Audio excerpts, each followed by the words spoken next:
ओम श्री गणेशाय नमः। श्री आशुतोषाय नमः। श्रीमद् भागवत महापुराण सप्ताह कथा एक सदग्रंथ दशम स्कंद अध्याय 31। आज हम गोपिका गीत का वर्णन करने जा रहे हैं। जयति ते अधिकं जन्मना व्रजा श्रयत इंदिरा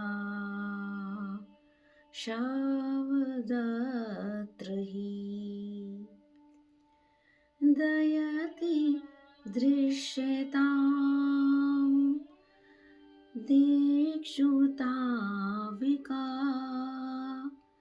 तव यित्रितास त्वां विचिन्वते। यहाँ गोपियाँ विरहवेश में गाने लगी, प्यारे तुम्हारे जन्म के कारण बैकुंठ आदि लोकों से भी ब्रज की महिमा बढ़ गई है।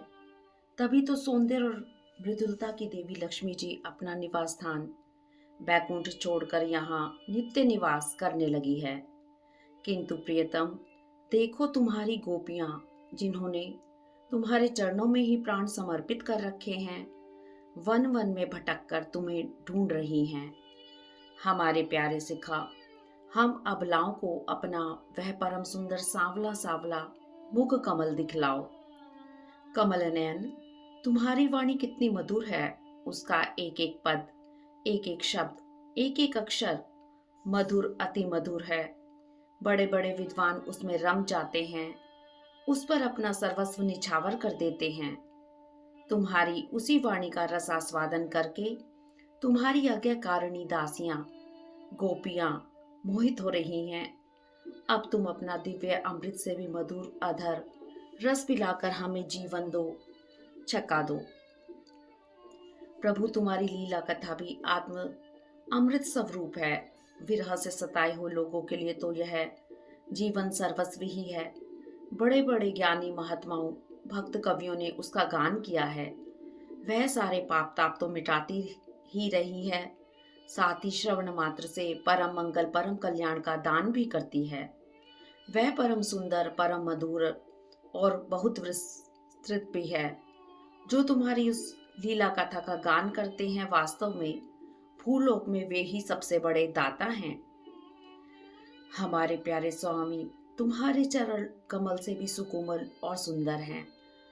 जब तुम गौओं को चराने के लिए व्रज में निकलते हो, तब यह सोचकर कि तुम्हारे ये युगल चरण कंकड़ तिनके और कुश काटे गढ़ खा जाने से कष्ट पाते होंगे, हमारा मन बेचैन हो जाता है। दिल ढलने पर जब तुम वन से घर लौटते हो तो हम देखती हैं कि तुम्हारे मुख कमल पर नीली नीली अलके लटक रही हैं और गौओं के खुर से उड़ उड़कर घनी धूल पड़ी हुई है। तुम अपना वह सौंदर्य हमें दिखा दिखाकर हमारे हृदय में मिलन की आकांक्षा प्रेम उत्पन्न करते हो। प्रियतम, एकमात्र तुम ही हमारे सारे दुखों को मिटाने वाले हो। तुम्हारे चरण कमल शरणागत भक्तों की समस्त अभिलाषाओं को पूर्ण करने वाले हैं। स्वयं लक्ष्मी जी उनकी सेवा करती हैं और पृथ्वी के तो वे भूषण ही हैं। आपत्ति के समय एकमात्र उन्हीं का चिंतन करना उचित है, जिससे सारी आपत्तियां मिट जाती हैं। कुंज विहारी, तुम अपने वे परम कल्याण स्वरूप चरण कमल हमारे वक्षस्थल पर रखकर हृदय की व्यथा शांत कर दो। वीर शिरोमणि, तुम्हारा अधरा अमृत मिलने के सुख को आकांक्षा को बढ़ाने वाला है। वह विरहजन्य समस्त शोक संताप को नष्ट कर देता है। यह गाने वाली बांसुरी भली भांति उसे चूमती रहती है। जिन्होंने एक बार उसे पी लिया, उन लोगों को फिर दूसरों का स्मरण भी नहीं होता। अपना वही अधरा अमृत हमें वितरण करो, पिलाओ। एक दिन के प्यारे दिन के समय जब तुम वन में विहार करने के लिए जाते हो, तब तुम्हें देखे बिना हमारे लिए एक एक क्षण युग के समान हो जाता है। और जब तुम संध्या के समय लौटते हो तथा घुंघराली अलकों से युक्त तुम्हारा परम सुंदर मुखारविंद हम देखती हैं, उस समय पलकों का गिरना हमारे लिए भार हो जाता है और ऐसा जान पड़ता है कि नेत्रों की पलकों को बनाने वाला विधाता मूर्ख है। हम अपने पति, पुत्र, भाई, बंधु और कुल परिवार का त्याग कर तुम्हारे पास आई हैं, कपटी। इस प्रकार रात्रि के समय आई हुई युवतियों को तुम्हारे सिवा और कौन छोड़ सकता है? प्यारे श्याम सुंदर, हमारा जीवन तुम्हारे लिए है। हम तुम्हारे लिए जी रही हैं, हम तुम्हारी हैं। इस तरह दशम स्कंद पूर्वार्ध का 31 अध्याय समाप्त हुआ। ओम नमो भगवते वासुदेवाय नमः। ओम नमो भगवते वासुदेवाय नमः। अध्याय 32। इसमें भगवान प्रकट होकर गोपियों को सांत्वना देते हैं। श्री सुखदेव जी कहते हैं, परीक्षित, भगवान के विरह से व्याकुल गोपियां फूट फूट कर रोने लगी। ठीक उसी समय उनके बीचों बीच भगवान प्रकट हो गए। उनका मुख कमल मंद मंद मुस्कान से खिला हुआ था। उनका यह रूप कामदेव के मन को भी मथने वाला था। श्याम सुंदर को आया देख आनंद में मग्न वे सब की सब एक ही साथ इस प्रकार उठ खड़ी हुई, मानो प्राणहीन शरीर से प्राणों का संचार हो गया हो। सब की सब श्री कृष्ण के अंग के संग प्राप्त कर उनके मुख कमल को देखकर आघाती नहीं थी। इसके बाद श्री कृष्ण ने उन गोपियों को साथ लेकर यमुना जी के पुलीन में प्रवेश किया। शरद पूर्णिमा के चंद्रमा की चांदनी अपनी निराली ही छटा दिखला रही थी। श्री कृष्ण के दर्शन से गोपियों के हृदय की सारी आधी व्याधि मिट गई। वे पूर्ण काम हो गई।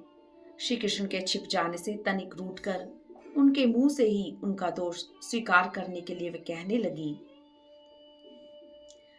नटनागर, कुछ लोग तो ऐसे होते हैं जो प्रेम करने वालों से ही प्रेम करते हैं और कुछ लोग प्रेम न करने वालों से भी प्रेम करते हैं, किंतु कोई कोई दोनों से ही प्रेम नहीं करते।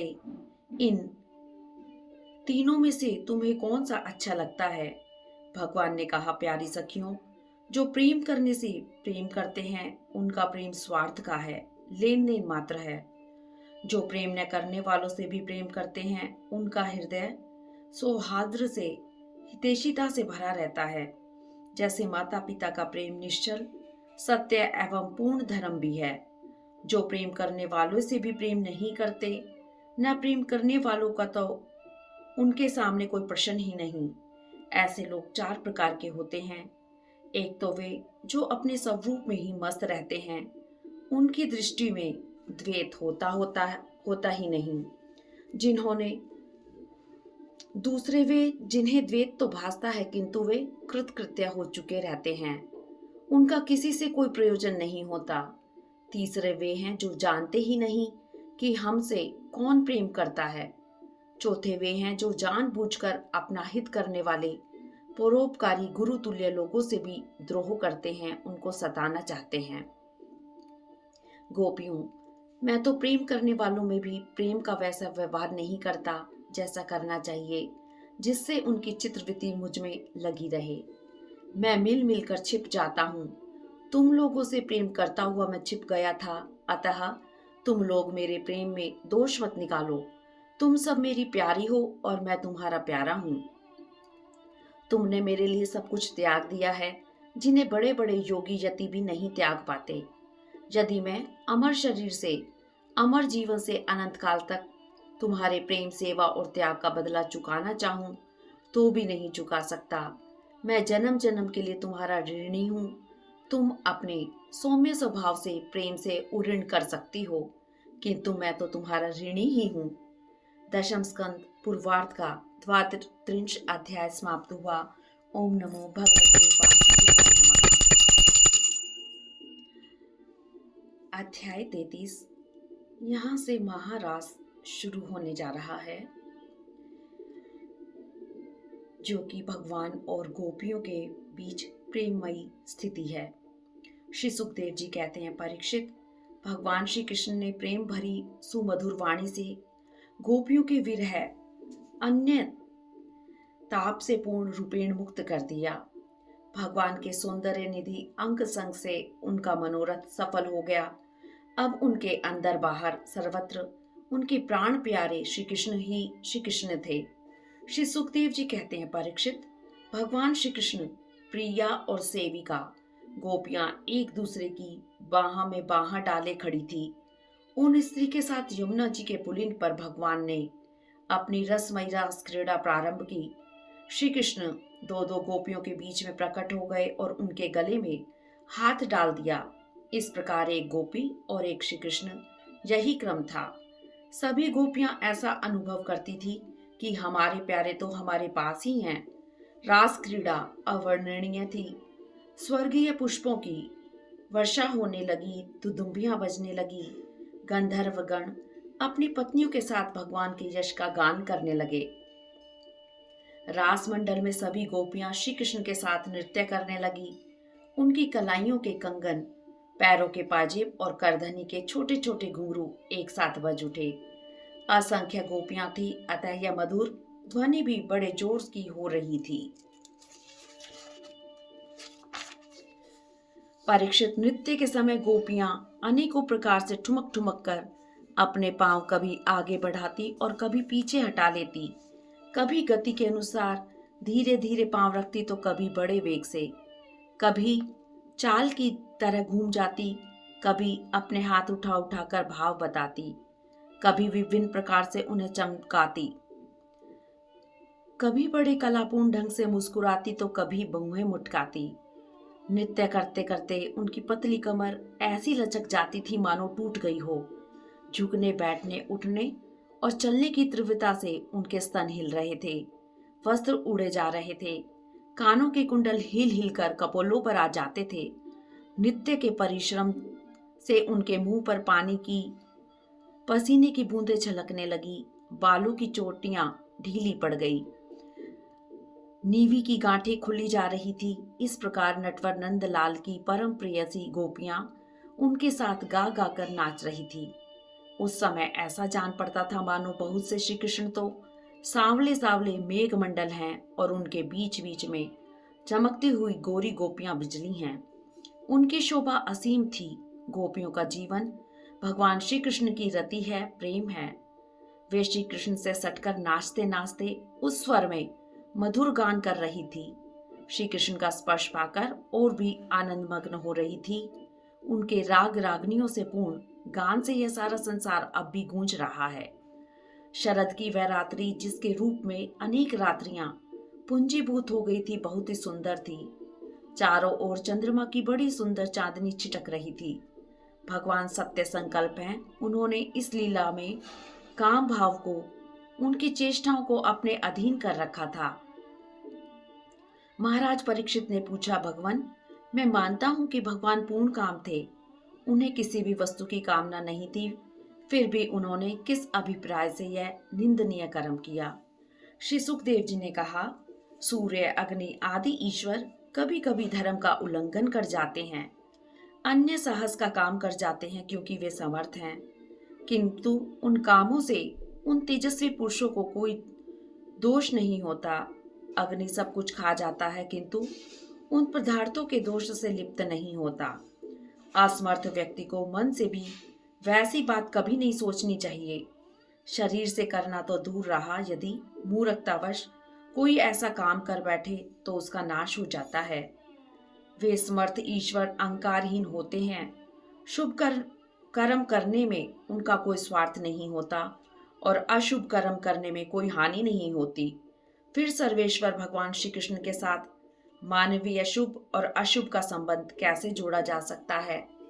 ब्रजवासी गोपों ने भगवान में तनिक भी दोष बुद्धि नहीं की। वे उनकी योग माया से मोहित होकर ऐसा समझ रहे थे कि हमारी पत्नियां हमारे पास ही हैं। ब्रह्मा की रात्रि के बराबर यह रात्रि बीत गई। ब्रह्म मुहूर्त आया। यद्यपि गोपियों की इच्छा नहीं थी, फिर भी भगवान की आज्ञा से वे अपने अपने घर चली गई। इस महाराज की कथा को जो सुनता है उसे पराभक्ति की प्राप्ति होती है और वह काम विकार से छुटकारा पा जाता है। यहाँ पर मैं आप सबको रास लीला का तात्पर्य बताने जा रही हूँ।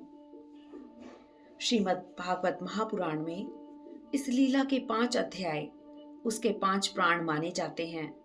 भगवान श्री कृष्ण की परम अंतरंग लीला निज स्वरूप भूता गोपिकाओं और हादिनी शक्ति श्री राधा जी के साथ होने वाली भगवान की दिव्य अति दिव्य क्रीड़ा इन अध्यायों में की गई है। इन पंच अध्याय में वंशी ध्वनि, गोपियों के अभिसार, श्री कृष्ण के साथ उनकी बातचीत, रमण, श्री राधा जी के साथ अंतर ध्यान, पुनः प्रकट्य, गोपियों के द्वारा दिए जाने वसनासन पर विराजना, गोपियों के कूट प्रश्न का उत्तर, रास नृत्य, क्रीड़ा, जल केली और वन विहार का वर्णन है। भगवान के समान गोपियां भी परम रसमयी और सच्चिदानंदमयी ही हैं। साधना की दृष्टि से भी उन्होंने न केवल जड़ शरीर का ही त्याग किया है, अपितु सूक्ष्म शरीर से प्राप्त होने वाले स्वर्ग, कैवल्य से अनुभव होने वाले मोक्ष और तो क्या जड़ता की दृष्टि का ही त्याग कर दिया है। उनकी दृष्टि में केवल चितानंद स्वरूप श्री कृष्ण हैं। उनके हृदय में श्री कृष्ण को तृप्त करने वाला प्रेम अमृत है। उनकी इस अलौकिक स्थिति में स्थूल शरीर, उसकी समृद्धि और उसके संबंध से होने वाले अंग संग की कल्पना किसी भी प्रकार से नहीं की जा सकती। भगवान का चितानंद शरीर दिव्य है। वह अजन्मा, अविनाशी और नित्य सनातन शुद्ध भगवत स्वरूपी है। इस प्रकार गोपियां दिव्य जगत की भगवान की स्वरूप भूता अनंग शक्तियां हैं। उन दोनों का संबंध भी दिव्य ही है। यह उच्चतम भाव राज्य की लीला स्थूल शरीर और स्थूल मन से भरे हैं। आवरण भंग के बाद अर्थात चीर हरण करके जब भगवान स्वीकृति दे देते हैं, तब इसमें प्रवेश होता है। प्रकृति देह का निर्माण स्थूल, सूक्ष्म और कारण, इन तीन देहों के संयोग से होता है। जब तक कारण शरीर रहता है, तब तक इस प्राकृतिक देह से जीव को छुटकारा नहीं मिलता। कारण शरीर कहते हैं पूर्वकृत कर्मों से उन संस्कारों को जो देह निर्माण में कारण होते हैं। इस कारण शरीर के आधार पर जीव को बार बार जन्म मृत्यु के चक्कर में पड़ना होता है और यह चक्र जीव की मुक्ति न होने तक या कारण का सर्वदा अभाव न होने तक चलता ही रहता है। इसी कर्म बंधन के कारण पांच भौतिक स्थूल शरीर मिलता है, जो रक्त, मांस, अस्थि आदि से भरा और चमड़े से ढका होता है। प्रकृति के राज्य में जितने शरीर होते हैं, सभी वस्तुतः योनि और बिंदु के संयोग से ही बनते हैं। फिर चाहे कोई काम जनित निकृष्ट मैथुन से उत्पन्न हो या उधर्व रेता महापुरुष के संकल्प से। बिंदु के अधोगामी होने पर कर्तव्य रूप श्रेष्ठ मैथुन से हो या बिना ही मैथुन के नाभि, हृदय, कंठ, कर्ण, नेत्र, सिर, मस्तक आदि के स्पर्श से, बिना ही स्पर्श के केवल दृष्टि मात्र से या बिना देखे केवल संकल्प से ही उत्पन्न हो, किंतु ये सब के सब संयोग जनित ही। ये सभी प्राकृतिक शरीर हैं। इस प्रकार योगियों के द्वारा निर्मित निर्माण काय भी प्राकृतिक ही है। पितर या देवों के दिव्य कहलाने वाले शरीर भी प्राकृतिक ही हैं। अप्राकृतिक शरीर इन सब से विलक्षण हैं, जो महाप्रलय में भी विनिष्ट नहीं होते। भगवत देह को साक्षात भगवत स्वरूप ही है। देव शरीर प्राय रक्त, मांस, मेद, अस्थि वाले नहीं होते। अप्राकृतिक शरीर भी नहीं होते। फिर भगवान श्री कृष्ण का भगवत स्वरूप शरीर तो रक्त, मांस, अस्थि में होता ही है कैसे? वह तो सर्वदा चिदानंद में है। उसमें देह देही, गुण गुणी, रूप रूपी, नाम नामी और लीला पुरुषोत्तम का भेद नहीं है। श्री कृष्ण का एक एक अंग पूर्ण श्री कृष्ण है। श्री कृष्ण का मुखमंडल जैसा पूर्ण श्री कृष्ण है, वैसे ही श्री कृष्ण का पदनख भी पूर्ण श्री कृष्ण है। श्री कृष्ण की सभी इंद्रियों से सभी काम हो सकते हैं। श्री कृष्ण के कान देख सकते हैं, उनकी आंखें सुन सकती हैं, उनकी नाक स्पर्श कर सकती है, उनकी रसना सूंघ सकती है, उनकी त्वचा स्वाद ले सकती है, वे हाथों से देख सकते हैं, आंखों से चल सकते हैं। श्री कृष्ण का सब कुछ श्री कृष्ण होने से वह सर्वदा पूर्णतम है। भगवान के ऐसे स्वरूप भूत शरीर से मैथुन कर्म संभव नहीं। गोपियों की साधना पूर्ण हो चुकी है। भगवान ने शारदीय रात्रियों को देखा। भगवान के इस देखने का सामान्य नहीं विशेष अर्थ है। उनके देखने से जगत की उत्पत्ति होती है, वैसे ही रास के प्रारंभ से भगवान के प्रेम विकसन से शरद काल की दिव्य रात्रियों की सृष्टि होती है। मलिका पुष्प चंद्रिका आदि समस्त उद्दीपन सामग्री भगवान के द्वारा विकसित होने से लौकिक नहीं, अलौकिक, अप्राकृतिक है। गोपियों ने अपना मन श्री कृष्ण के मन में मिला दिया था। उनके पास स्वयं मन ना था और प्रेम दान करने वाले श्री कृष्ण ने विहार के लिए नवीन मन की दिव्य मन की सृष्टि की। भगवान श्री कृष्ण ही वही योग माया है जो रास लीला के दिव्य स्थल, दिव्य सामग्री एवं दिव्य मन का निर्माण किया करती है। इतना होने पर भी भगवान की बांसुरी बजती है। भगवान की बांसुरी जड़ को चेतन, चेतन को जड़, चल को अचल और अचल को चल, विक्षिप्त को समाधिस्थ और समाधिस्थ को विक्षिप्त बनाती रहती है। भगवान का प्रेम दान प्राप्त करके गोपियां निश्चिंत होकर घर के काम में लगी हुई थी। गुरुजनों की सेवा, गोदोहन, साज श्रृंगार, पूजा पाठ, धर्म, अर्थ, काम और मोक्ष साधन में लगी हुई थी, किंतु इन साधनों में उनकी कोई चाह नहीं थी। यही उनकी विशेषता थी और उसका प्रत्यक्ष प्रमाण है। वंशी ध्वनि सुनते ही कर्म की पूर्णता पर उनका ध्यान नहीं गया, अर्थात काम पूरा करके चले, ऐसा उन्होंने नहीं सोचा। वे जैसी थी वैसी ही अस्त व्यस्त अवस्था में श्री कृष्ण के पास पहुंच गई। भगवान श्री कृष्ण की लीला देखिए। उन्हीं के वंशी नियंत्रण से प्रेरित होकर गोपियां उनके पास आई, किंतु उन्होंने ऐसा दिखाया जैसे वे जानते ही नहीं। शायद वे गोपियों के मुंह से उनके हृदय की बात जानना चाहते हों। साधारण लोगों को उपदेश देने के लिए गोपियों का अधिकार भी उनके सामने रख दिया। उन्होंने कहा, गोपियों, व्रज में कोई विपत्ति तो नहीं आई? घोर रात्रि में यहाँ आने का क्या कारण है? घर वाले ढूंढते होंगे। अब तुम्हें यहाँ ठहरना नहीं चाहिए। अब बच्चों और बछड़ों का भी ध्यान करो। धर्म के अनुकूल मोक्ष के खुले हुए द्वार अपने सगे संबंधियों की सेवा छोड़कर वन वन में भटकना स्त्रियों के लिए उचित नहीं। स्त्री को अपने पति की सेवा करनी चाहिए, वह कैसा भी क्यों ना हो। यही सनातन धर्म है। मैं जानता हूं कि तुम सब मुझसे प्रेम करती हो, किंतु प्रेम में शारीरिक सानिध्य आवश्यक नहीं है। श्रवण, स्मरण, दर्शन और ध्यान से सानिध्य की अपेक्षा अधिक प्रेम बढ़ता है। जाओ, सनातन सदाचार का पालन करो। श्री कृष्ण की यह शिक्षा सामान्य नारी के लिए है, गोपियों के लिए नहीं। गोपियों का अधिकारी विशेष था और उसको प्रकट करने के लिए भगवान श्री कृष्ण ने ऐसे वचन कहे। इन्हें सुनकर गोपियों ने उन्हें जो उत्तर दिया, उससे सिद्ध होता है कि वे श्री कृष्ण को मनुष्य नहीं मानती। उनके पूर्ण ब्रह्म सनातन स्वरूप को वे भली भांति जानती हैं और यह जानकर ही उनसे प्रेम करती हैं। यह मूल में ही देखना श्रेयकर है। गोपियों के हृदय में भगवान के परम तत्व का वैसा अनुपम ज्ञान और वैसा महान अनन्य अनुराग है, वे ही विशेष अधिकारवान हैं। इस रासपंच अध्याय पर अब तक बहुत से भाष्य और टीकाएं लिखी जा चुकी हैं। किसी ने इसे काम पर विजय बताया है, किसी ने भगवान का दिव्य विहार बताया है, किसी ने आध्यात्मिक अर्थ किया है। भगवान श्री कृष्ण आत्मा है, आत्माकार वृत्ति श्री राधा है और शेष आत्म अभिमुख वृत्तियां गोपियां हैं। उनका धारा प्रवाह रूप से निरंतर आत्मरमण ही रास है। किसी भी दृष्टि से रासलीला की महिमा अधिकाधिक प्रकट होती है।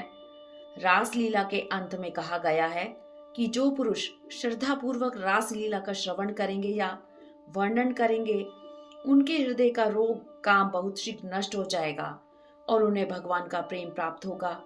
राजा परीक्षित ने अपने प्रश्नों में जो शंकाएं की हैं, उनका उत्तर प्रश्नों के अनुरूप ही श्री सुखदेव जी ने दे दिया है।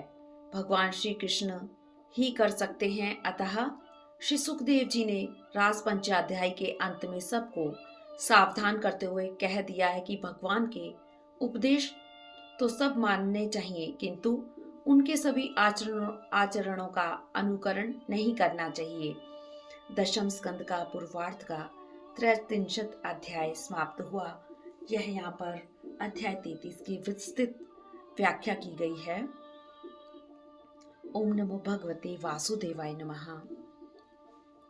अध्याय 34 सुदर्शन और शंखचूड़ का उद्धार। श्री सुखदेव जी कहते हैं, परीक्षित, एक बार नंद बाबा आदि गोपों ने शिवरात्रि के अवसर पर बड़ी उत्सुकता से गाड़ियों पर सवार होकर अंबिका वन की यात्रा की। वहां उन लोगों ने सरस्वती नदी में स्नान किया और भगवान शंकर जी तथा भगवती अंबिका का पूजन किया। उस दिन सबने उपवास कर रखा था, अतः केवल जल पीकर रात के समय सरस्वती के तट पर ही सो गए। एक अजगर ने सोए हुए नंद जी को पकड़ लिया। पीड़ा से नंद जी चिल्लाने लगे, बेटा कृष्ण दौड़ो, देखो यह अजगर मुझे निगल रहा है, मुझे बचाओ। नंद बाबा का चिल्लाना सुनकर सब गोप उठ खड़े हुए। अधजली लकड़ियों से वे अजगर को मारने लगे, किंतु वह नारद जी को नहीं छोड़ा, किंतु वह नंद जी को नहीं छोड़ा। इतने में श्री कृष्ण ने वहां पहुंचकर अब उसके चरण छू दिए। उसी समय वह अजगर शरीर छोड़कर विद्याधर अर्चित सर्वांग सुंदर बन गया। उसके शरीर से दिव्य ज्योति निकल रही थी। भगवान को प्रणाम कर वह हाथ जोड़कर खड़ा हो गया। श्री कृष्ण ने पूछा, तुम कौन हो? तुम्हें यह अजगर योनि क्यों प्राप्त हुई? उस दिव्य पुरुष ने कहा, भगवान, मैं पहले एक विद्याधर था, मेरा नाम सुदर्शन था। धन और सौंदर्य से युक्त विमान पर चढ़कर मैं इधर उधर घूमता रहता था। एक दिन अंगिरा गोत्र के करूप ऋषियों को देखकर अपने सौंदर्य के घमंड से मैंने उसकी हंसी उड़ाई। उन्होंने मुझे अजगर योनि में जाने का शाप दे दिया। उसी शाप का यह प्रभाव है कि आपके चरणों का स्पर्श मुझे प्राप्त हुआ। मेरे सारे अशुभ नष्ट हो गए। संपूर्ण पापों का नाश करने वाले नाथ, जो लोग जन्म मृत्यु रूप संसार से भयभीत होकर आपके चरणों की शरण ग्रहण करते हैं, उन्हें आप समस्त भयों से मुक्त कर देते हैं। अब मैं आपके श्री चरणों के स्पर्श से शाप से छूट गया हूँ। मैं आपकी शरण ग्रहण करता हूँ। भक्त वत्सल, महायोगेश्वर पुरुषोत्तम, इंद्र आदि समस्त लोकेश्वरों के परमेश्वर, स्वयं प्रकाश परमात्मन, मुझे आज्ञा दीजिए। अब मैं अपने लोक में जाने की अनुमति चाहता हूँ। ऐसा कहकर उसने भगवान की परिक्रमा की और प्रणाम किया। फिर उनसे आज्ञा लेकर वह अपने लोक में चला गया। आनंद मग्न गोपों ने जो व्रत लिया था उसे पूर्ण किया और व्रज लौट आए। एक दिन भगवान श्री कृष्ण और बलराम जी रात्रि के समय वन में गोपियों के साथ विहार कर रहे थे। उसी समय वहां शंखचूड़ नामक एक यक्ष आया। वह कुबेर का अनुचर था। दोनों भाइयों के सामने ही वह गोपियों को लेकर भाग चला। गोपियां हे कृष्ण हे राम पुकार कर चिल्लाने लगी। दोनों भाई उसकी ओर दौड़े, डरो मत डरो मत। इस प्रकार अभयवाणी बोलकर हाथ में शाल का वृक्ष लेकर बड़े वेग से क्षण भर में ही उस अधम के पास जा पहुंचे। वह मूढ़ घबरा गया। गोपियों को छोड़कर वह भागा।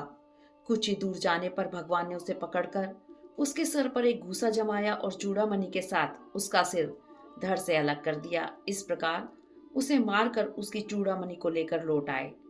सब गोपियों के सामने ही उस चूड़ामणि को बड़े प्रेम से बड़े भाई बलराम को दे दिया। दशम स्कंद पूर्वार्ध का 34 अध्याय समाप्त हुआ। ओम नमो भगवते वासुदेवाय नमः। ओम नमो भगवते वासुदेवाय नमः। अध्याय 35 युगल गीत। श्री सुखदेव जी कहते हैं, भगवान श्री कृष्ण के गौओं को चराने के लिए प्रतिदिन वन में चले जाने पर उनके साथ गोपियों का चित्त भी चला जाता था। उनका मन तो श्री कृष्ण का चिंतन करता रहता और वे वाणी से उनकी लीलाओं का गान करती रहती। इस प्रकार बड़ी कठिनाई से वे अपना दिन बिताती। वे आपस में कहती, अरे सखी, जैसे देवता लोग अनंत और अचिंत्य भगवान नारायण की शक्तियों का गान करते हैं, वैसे ही ग्वाल वाल अत्यंत सुंदर श्री कृष्ण की लीलाओं का गान करते रहते हैं। जितनी भी वस्तुएं संसार में या उसके बाहर देखने योग्य हैं, उनमें सबसे सुंदर, सबसे मधुर और सब के शिरोमणि हमारे मदन मोहन ही हैं। अरे सखी, हमारे श्याम सुंदर के सांवले ललाट पर केसर की खोर कितनी फबती है, बस देखती ही जाओ। गले में घुटनों तक लटकी हुई वनमाला, उसमें पिरोई हुई तुलसी की दिव्य गंध और मधु से मतवाले होकर झुंड के झुंड भोरे बड़े मनोहर एवं उच्च से गुंजार करते रहते हैं। हमारे नट नागर श्याम सुंदर बोहों की उस गुनगुनाहट का आदर करते हैं और उन्हीं के स्वर में स्वर मिलाकर अपनी बांसुरी फूंकने लगते हैं। उस समय उस मुनि मन मोहन संगीत को सुनकर सरोवर में रहने वाले सारस, हंस आदि पक्षियों का चित्त उनके हाथ से निकल जाता है, छिन जाता है। वे विवश होकर प्यारे श्याम सुंदर के पास आ बैठते हैं तथा आंखें मूंद चुपचाप चित्त एकाग्र करके उनकी आराधना करने लगते हैं, मानो कोई विहंगम वृत्ति के रसिक परम हंसी हो। भला कहो तो यह कितने आश्चर्य की बात है। अरे व्रज देवियों, हमारे श्याम सुंदर जब पुष्पों के कुंडल बनाकर अपने कानों में धारण कर लेते हैं और बलराम जी के साथ गिरिराज के शिखरों पर खड़े होकर सारे जगत को हर्षित करते हुए बांसुरी बजाने लगते हैं। बांसुरी क्या बजाते हैं? आनंद में भरकर उसकी ध्वनि के द्वारा सारे विश्व का आलिंगन करने लगते हैं। उस समय शाम एक बांसुरी की तान के साथ मंद मंद गरजने लगता है। उसके चित्त में इस बात की शंका बनी रहती है कि कहीं मैं जोर से गर्जना कर उठूं और वह बांसुरी की तान के कहीं विपरीत पड़ जाए, उसमें बेसुरापन लाए तो मुझसे महात्मा श्री कृष्ण का अपराध हो जाएगा। सखी वह इतना ही नहीं करता, जब वह देखता है कि हमारे सखा घनश्याम को घाम लग रहा है, तब वह उनके ऊपर आकर छाया कर लेता है, उनका छत्र बन जाता है। वह प्रसन्न होकर बड़े प्रेम से उनके ऊपर अपना जीवन ही निछावर कर देता है। नन्ही नन्ही फुइयों के रूप में ऐसा बरसने लगता है मानो दिव्य पुष्पों की वर्षा कर रहा हो। कभी कभी बादलों की ओट में छिपकर देवता लोग भी पुष्प वर्षा कर जाया करते हैं। नंद रानी यशोदा जी बड़ी पुण्यवती हैं, तभी तो उन्हें ऐसे पुत्र मिले हैं। उनके वे लाडले लाल बड़े प्रेमी हैं। प्रेमी सखाओं को तरह तरह से हास परिहास के द्वारा सुख पहुंचाते हैं। श्याम सुंदर व्रज की गौओं से बड़ा प्रेम करते हैं, इसलिए तो उन्होंने गोवर्धन धारण किया। अब वे गौओं को लेकर आते ही होंगे। सायंकाल हो चला है, देखो ना, यह आ रहे हैं। श्री सुखदेव जी कहते हैं, परीक्षित, बड़ भागनी गोपियों का मन श्री कृष्ण में ही लगा रहता था। अब भगवान श्री कृष्ण दिन में गौओं को चराने के लिए जाते, तब वे उन्हीं का चिंतन करती रहती और अपनी अपनी सखियों के साथ अलग अलग उन्हीं की लीलाओं का गान करते उसी में रम जाती थी। इस प्रकार वे श्री कृष्णमय हो जाती थी। ऐसे ही उनका दिन बीत जाता। इस तरह दशम स्कंद पूर्वार्ध का 35 अध्याय समाप्त हुआ।